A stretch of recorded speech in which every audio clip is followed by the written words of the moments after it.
Of the thousands of supporters of former President Trump who stormed the Capitol, more than 725 have been arrested and charged with crimes.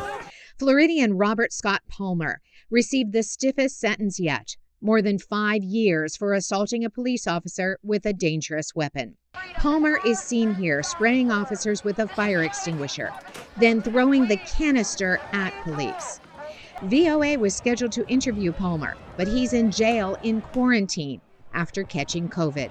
In a letter to the judge before sentencing, Palmer blamed former President Donald Trump and his advisors, writing, "They kept spitting out the false narrative about a stolen election and how it was our duty to stand up to tyranny." Guys, come on, let's go. Another Capitol rioter from Florida, Felipe Marquez, says fake stories about human trafficking led him to join the uprising and to invade a senator's office.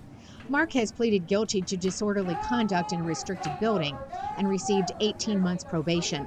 He told VOA in an email, "I would like to leave this in my past as a mistake." I was trying to get more known for conservative content and getting views on YouTube, and the way the events of that day folded were terrible. Name, gender, state.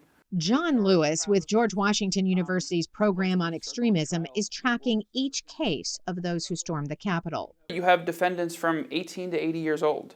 You have individuals from every walk of life, from a salon owner to other business owners, to firemen, to law enforcement, to military. More than 80% were charged based on evidence gathered from social media posts, often their own.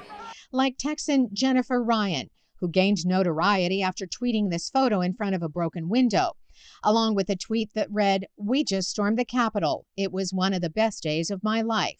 Ryan later tweeted that she was not going to jail because she is blonde and white. Here's what she said as she left the courthouse after pleading guilty to demonstrating inside the Capitol and receiving a 60-day sentence. I walked into the Capitol for 2 minutes, and I'm remorseful of that. Ryan claimed her tweets, not her actions at the Capitol, got her into trouble. I regret ever tweeting, but, it's a free country. Some of those charged, like Yvonne St. Cyr, are unrepentant.